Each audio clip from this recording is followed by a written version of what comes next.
Hoy es 29 de mayo del año 2024, esta es la sección ¿Quiénes quieren las mentiras de la semana? Y justamente vamos a tocar el tema del que hablaba el presidente, pero antes les vamos a presentar una nota falsa del Reforma, porque ya sabemos que este diario está en campaña permanente contra la Comisión Federal de Electricidad. El pasado 27 de mayo, el diario Reforma publicó en primera plana una nota titulada Subejerce la Comisión Federal de Electricidad, inversión en obra. En esta nota se asegura que en mayo, esto dice, voy a citar al diario Reforma, se han registrado una serie de apagones atribuibles a bajos márgenes de reserva, los cuales están directamente relacionados con infraestructura limitada. Pero no es cierto lo que afirma Reforma ni su experto entrevistado, que hay que decir que la fuente de Reforma es México Evalúa. Hay que decir también que Luis Rubio es muy amiguis del diario de Reforma y le publican sus reportajes. México Evalúa, además, dice en su página de internet ser un centro de pensamiento y análisis. Ahí nosotros le vamos a decir que sí es de análisis, pero conservador, que se enfoca en la evaluación de la operación gubernamental. También ahí en la página de internet dice que da consejos a los gobiernos, lo que sea que eso signifique. Pero hay que aclararles a México Evalúa y al diario Reforma que cada día la Comisión Federal de Electricidad cubre con suficiencia y confiabilidad la demanda nacional de energía eléctrica. Hay que decir también, entre el 7 y 9 de mayo pasado, la demanda de electricidad creció inusualmente debido a la ola de calor. Para evitar que se colapsara el sistema eléctrico nacional con el pico histórico de energía, el SENACE programó interrupciones puntuales en el suministro eléctrico en varias regiones que duraron 1 hora y media. Esta situación se presentó durante 3 días, pero ya se resolvieron las dificultades. Desde entonces se ha podido atender la demanda de energía de los usuarios sin apagones. Y les pregunto a ustedes, ¿se acuerdan que desde hace 3 semanas han estado en nado sincronizado con el tema de apagones en medios, redes, opinadores, radio, televisión? Al día de hoy llevamos 17 días sin cortes de energía a pesar de las altas temperaturas, pero esa realidad no será reconocida por los medios que están en plena campaña para desprestigiar la administración del presidente Andrés Manuel López Obrador. También decir, la Comisión Federal de Electricidad y el Centro Nacional de Control de Energía han señalado que no se han presentado restricciones en el suministro de energía eléctrica desde el 9 de mayo. Las posteriores alertas operativas emitidas por el SENACE se trataron de preventivas. Eso no quiere decir que haya cortes de energía. Por otro lado, según México Evalúa, voy a citar de nuevo, la inversión total de la Comisión Federal de Electricidad ha sido de los peores en los últimos sexenios, lo cual es totalmente contradictorio con estas ambiciones de convertir a la empresa pública en el principal productor de electricidad de México. Pero esta información es absolutamente falsa. En 2023 se concluyeron 5 proyectos de transmisión que representan 321 millones de pesos y continuó la construcción y ejecución de 26 obras que aplican inversiones por 14.500 millones de pesos. En materia de distribución fueron concluidos 17 proyectos de 1.133 millones de pesos. Además, se avanzó en la construcción de 42 proyectos más que contemplan inversiones por más de 4.700 millones de pesos. Solo hacerles un recordatorio que en esta administración la Comisión Federal de Electricidad ha hecho una inversión histórica de casi 20 millones de dólares para proyectos de generación y transmisión de electricidad. Aquí vemos en la pantalla ¿en qué se han invertido? Bueno, son 22 proyectos de energías limpias, 13 proyectos de gas y 66 proyectos de transmisión.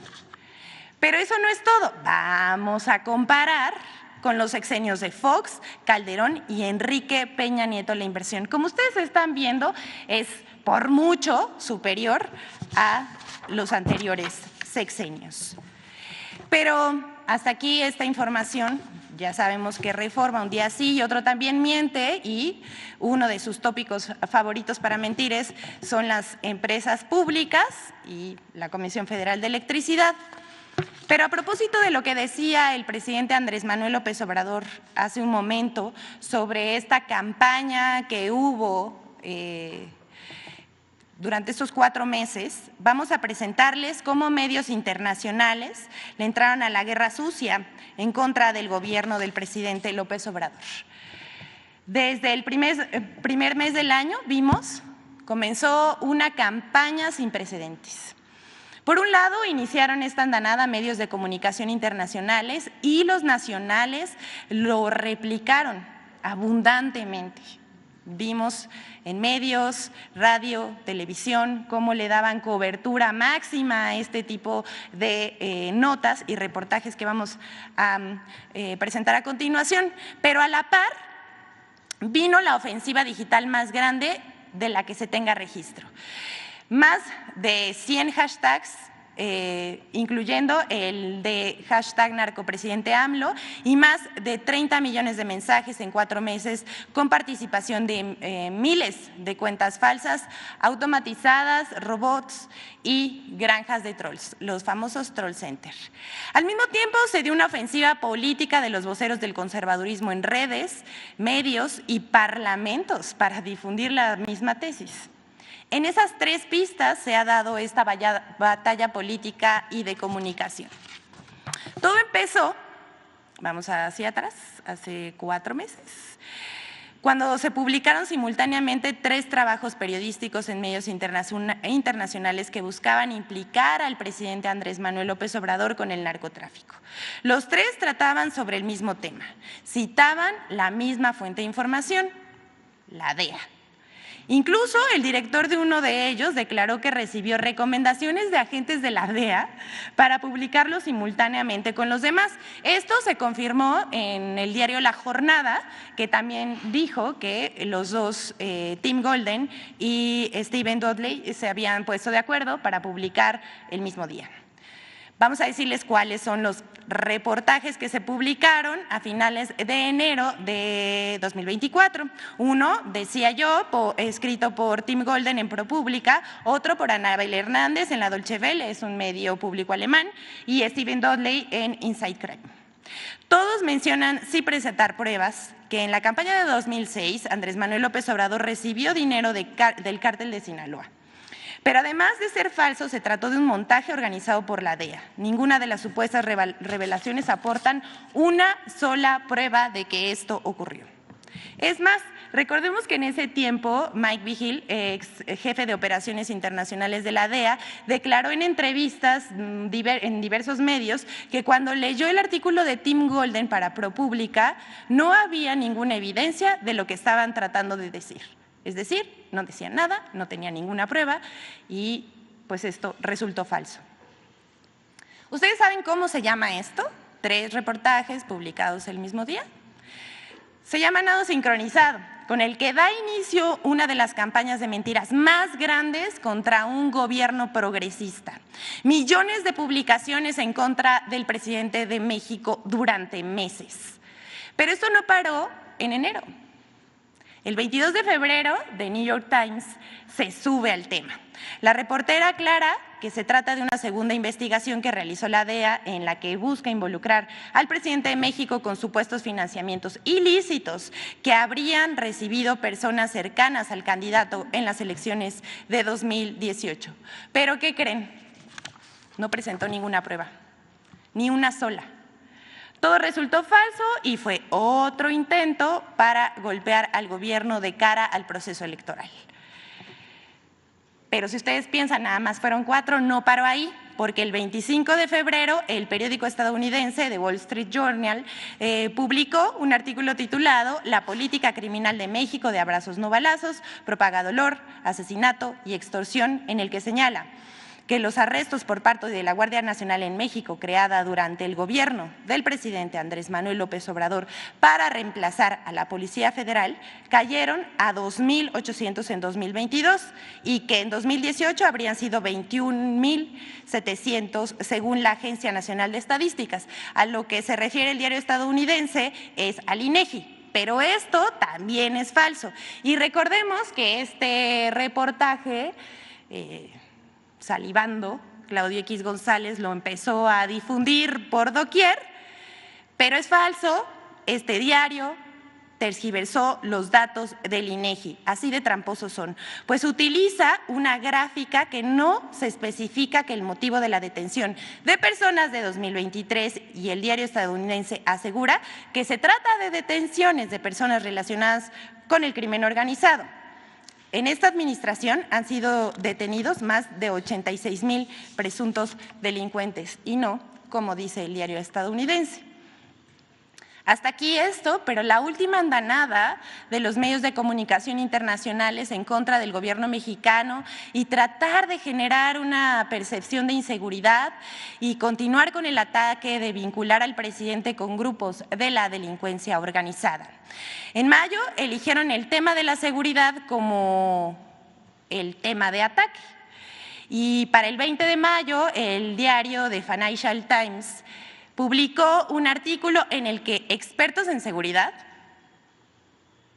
lo que sea que eso signifique para ellos, dicen que la seguridad y el crimen organizado se ha vuelto tan grave que amenaza el futuro del país. Su fuente, la de los deseos, porque no presenta ninguna prueba y solo la voz de estos expertos que dan su nunca humilde opinión. 2 días más tarde, el 22 de mayo, el periódico The Economist también se unió al golpe blando, porque sí, es un golpe blando, encabezado por medios de comunicación y publicó otro reportaje diciendo exactamente lo mismo, que en el proceso electoral hay grupos de la delincuencia organizada mostrando poder, pero tampoco evoca la fuente. El 25 de mayo, The New York Times publicó engañosamente, un reportaje con una pregunta. Esto, vámonos un poquito más atrás, ¿se acuerdan ustedes cómo está cabeceado el artículo de Tim Golden? Con una pregunta para engañar a los lectores. Entonces, ellos dicen, ¿por qué tantos candidatos a las elecciones mexicanas son asesinados? Eso es lo que dicen. Aunque los procesos electorales de 2006 y 2012 fueron los más violentos de tiempos recientes, algo que los medios de comunicación omiten para presentar a los comicios actuales como los más violentos, todo para generar una imagen de miedo y violencia. Hemos visto cómo medios internacionales le entraron a la campaña contra el gobierno de México, al que culpan de absolutamente todo. Han buscado influir en la opinión pública en México y en las elecciones que se llevarán a cabo el domingo próximo, 2 de junio. Al parecer, no han tenido mucho éxito, pero también queremos recordarles, esto lo hicieron a costa de su prestigio y de su credibilidad. Hasta aquí este recuento de los medios internacionales que se subieron a la campaña de mentiras en contra del gobierno de México encabezado por el presidente Andrés Manuel López Obrador, pero no para ahí, porque vamos también a hacer un recuento de la ofensiva digital. Esta también es la campaña de mentiras en redes sociales más grande del mundo en contra del presidente Andrés Manuel López Obrador. Durante más de 17 semanas ha durado la campaña atacando al presidente Andrés Manuel López Obrador y al gobierno de la Cuarta Transformación. Se han contabilizado 32.5 millones de menciones de ataque. La etiqueta narcopresidente AMLO ha llegado al número 100. Ayer llegó al número 100, pero ya han perdido la fuerza y no aparece como trending topic la lista de las principales tendencias. Aquí está, 32.5 millones, solamente hay que decirlo de la etiqueta #narcopresidente, porque también recordemos que hay muchas más etiquetas que intentan posicionarse como trending topic en Twitter, bueno, ahora X, Ahí están las etiquetas, por favor, me las pasan. Estas son más etiquetas que se presentan en la red social X, son 32.5 millones de menciones solamente de narcopresidente AMLO. Y si me pasan, por favor, la siguiente, en donde podemos ver la línea del tiempo de cómo se ha comportado este hashtag. Otra, por favor. La siguiente. Ahí está.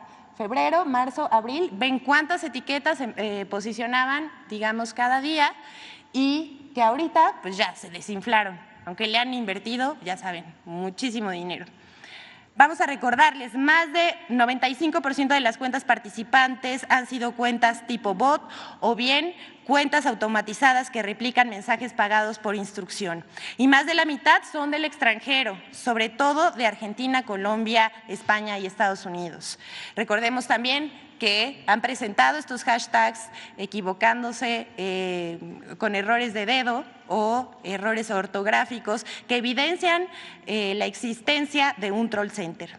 De entre las pocas cuentas participantes que no son bots, se detectaron organizaciones y figuras conocidas de la oposición que sirven para inflar tendencias. Denis Smith, Lili Telles, que se peleó por semanas con una playera, Fernando Belauzarán, Chumel Torres, Carlos Torres, Van Pipe, Ricardo Alemán, Carlos Loret de Mola, Emilio Álvarez y Casa, que también se peleó con una playera durante semanas y que es uno de los que más tempranito se levantaba para tuitear en contra del presidente. El expresidente Vicente Fox, la Sociedad Civil MX de Claudio X González, entre otros. Esta es la crónica fallida que ha costado millones de dólares y no ha logrado ni conmover ni convencer a nadie. El prestigio y el apoyo del presidente es alto. Y para muestra un botón, vamos a presentarles la encuesta del Heraldo sobre la aprobación del presidente. Miren, a pesar de los ataques, las campañas de mentiras, el presidente Andrés Manuel López Obrador mantiene un apoyo alto de los ciudadanos. Según la encuesta Covarrubias, tiene, ahí nomás, 69% de aprobación. Se los dejamos para que ya no gasten su dinero a lo loco, no vale la pena, nadie les hace caso.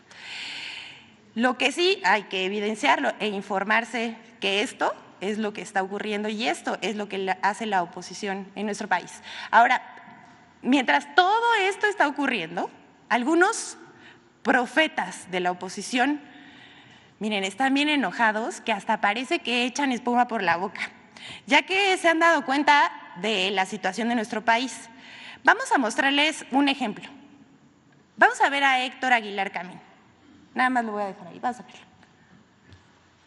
Que 3 puntos máximo en elección. Estás hablando de una elección normal. Yo te pregunto cuántos puntos de votos hay en los programas sociales del presidente que están siendo vendidos como la moneda de cambio. Yo te doy dinero para que tú me des tu voto. Se llama compraventa de votos. ¿Cuántos millones de votos posibles hay en esta transacción de que te doy dinero para que me des tu voto? ¿Cuántos son? Pues mira, yo lo que te diría es ¿De qué tamaño es el fraude? ¿De qué tamaño es el fraude que está ya instalado? Para la autoridad electoral es difícil hacer el argumento que compraron los votos, porque puede ser el argumento de que la gente que recibe esos beneficios está contenta con el gobierno y quiere continuidad. Y bajó la pobreza. O sea, ¿cómo compruebas empíricamente que les compraron los votos? Eso se verá el día de la elección. A lo mejor algunos sí les piden la credencial. Al que no nos hemos chupado el dedo nunca. Sí. El gobierno compra votos. Por eso se cayó el PRI, quitándole al PRI la capacidad de comprar votos, se cayó el PRI. Bueno, es debatible eso. Porque si ese fuera el caso, muy debatible. En el 2000 no hubiera ganado Vicente Fox, bueno, hubiera ganado La Bastida. Mira, les puede pasar lo mismo a estos, que la lana ya del día de la elección se la clavaron en el 2000. El pobre Paco La Bastida, pues no le llegó la lana. No llegó. No ha habido un solo a lo mejor le pasa. Pero eso es diferente en los programas. Un solo presidente como López Obrador, uno solo que haya lo que hace, que haya hecho lo que él hace, que es volver los programas sociales una cosa personal del presidente y de Morena con los usuarios. Eso no ha sucedido. Entonces, no me digas que es lo mismo. No, yo lo único que te digo es que jurídicamente comprobar en un tribunal que se compraron los votos es muy difícil, Héctor. O sea, ¿cómo lo compruebas? Tú y yo sabemos cómo... Tú y yo sabemos, de hace mucho tiempo, de qué lado masca la iguana. No, totalmente. Bueno, y a lo mejor los magistrados también. Pero sí está difícil hacer el largo, como tú dices, si no les retienen la credencial, si no les dan dinerito ese mismo día, en fin, es muy difícil hacer el argumento de que porque recibieron programas sociales, les compraron el voto y votaron a favor. Y la candidata Xóchitl quiere más programas sociales. Pues sí. Sí, digo. No, para nosotros es muy difícil, sabemos de qué se trata. Aunque no lo podamos probar, sabemos de qué se trata. Y no lo ha hecho nadie como este gobierno en el tiempo de la democracia, de 2000 para acá. Ay, bueno, Aguilar Camín, a lo mejor necesita contención emocional y un apapacho. Sin embargo, hay que destacar a quienes tienen la gallardía de reconocer los aciertos. Aquí vemos uno de los escasos momentos ahí que se ven en la televisión, donde se habla bien de los logros del presidente Andrés Manuel López Obrador. Aquí, comentaristas de tercer grado. Vamos a ver esto. La disminución de la pobreza es importante, muy significativa. Hasta donde podemos ver, en buena medida es producto de los programas sociales. También podemos ver que estos programas sociales han permitido reducir la pobreza general. No se había conseguido esto nunca. Sí. Desde los programas ni focalizados, Progreso, etc. Nunca se había conseguido. Entonces, verdaderamente salir a criticar estos resultados porque no están focalizados, los programas sociales, hombre, nunca se había conseguido esto. Creo que es una de las mejores noticias que hemos tenido. Y esto, por supuesto, tiene lecturas política, pero si la quitamos, se redujo la pobreza. La pobreza extrema prácticamente se queda igual. Efectivamente, tiene una nadita de aumento, pero se queda básicamente igual. 0.1%. 0.1%. La pobreza disminuye. Me parece que evidentemente tiene que ver con cosas que no solamente tienen su importancia en los hechos económicos, sino también en el discurso. Se aumentaron los salarios mínimos que durante años escuchamos que no se podían aumentar porque la economía no lo iba a resistir. Se aumentaron los salarios, no pasó nada. Se redujo la pobreza, sí pasó algo. Entonces, sí es muy importante porque yo recuerdo cuántos especialistas me decían, es imposible, además nadie gana el salario mínimo. El efecto Faro. Bueno, entonces los salarios mínimos se aumentaron, los programas sociales se aumentaron y además tenemos el tema de las remesas. Todo esto es una cosa que ha producido una disminución de la pobreza, me parece fundamental, una disminución de la desigualdad, que también me parece importante. Y esto me parece un extraordinario logro. Que eso se logró gracias a algunas políticas públicas del gobierno de López Obrador. Porque las remesas no es una política pública. No, obviamente no. Eso no. ¿Cuáles son? El aumento al salario mínimo, el outsourcing, la reforma al outsourcing. La política laboral. Y en el términos de programas sociales, en particular el programa de las pensiones a adultos mayores. Nos han enseñado que con políticas públicas que los neoliberales consideraban que no iban a funcionar, sí funcionaron para la pobreza. Qué bueno, qué bueno. Y hay que reconocer cuando un gobierno tiene un logro. Yo no tengo empacho en decirlo, los felicito, la verdad. Se le están alineando las estrellas económicas al presidente. Completamente. En un momento clave como es el de la sucesión. El cierre, ¿no? Lo primero es, hay que alegrarnos por los 5.1 millones de personas que salieron de la pobreza y que tienen una mejor condición de vida. También creció la clase media, por cierto. Creo que son dos indicadores muy importantes. A pesar del escenario tan adverso que había, porque ya lo han mencionado mis colegas, no hay mucho que agregar, pero a pesar del escenario económico adverso, a pesar de la pandemia, de la guerra en Ucrania, a pesar de que todo el mundo decía la promesa de primero a los pobres no se va a cumplir y la promesa de reducir la pobreza en México, se va a ir López Obrador sin lograrla, pues está dando un muy buen indicador, con dos instituciones, por cierto, hay que defender eso también, autónomas, ¿no? Coneval y el INEGI, que con datos sólidos están dando estos datos, están dando esta información de 5.1 millones de personas que bajaron o redujeron, salieron de la pobreza, lo cual no lo veíamos desde 1992, por lo menos no estas cifras tan fuertes, ¿no? Entonces, muy bien eso. Creo que lo primero que hay que celebrar es que esas personas hoy tengan un ingreso mejor. Ahora, muy bien por el país y muy bien por el presidente López Obrador. El presidente López Obrador había prometido eso y ahí está y lo está entregando. Ay, inaudito, oigan, sorprenden. Vamos a terminar la sección con la colaboración con Infodemia, que abordará las mentiras que se han vertido sobre los supuestos apagones en el país. Vamos a ver.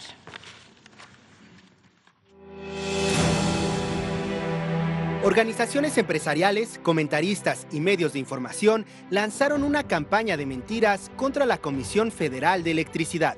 1. Falso que la CFE no tiene la capacidad para atender el nearshoring.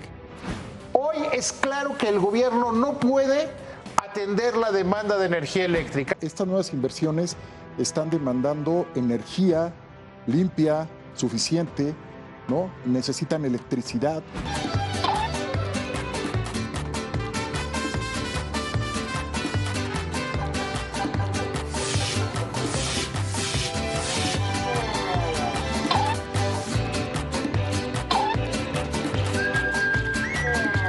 La certeza jurídica para la inversión, la seguridad y que haya suficiente energía disponible, sobre todo energía limpia, para que lleguen esas inversiones. Entonces, está bien la economía, pero podría estar mucho mejor.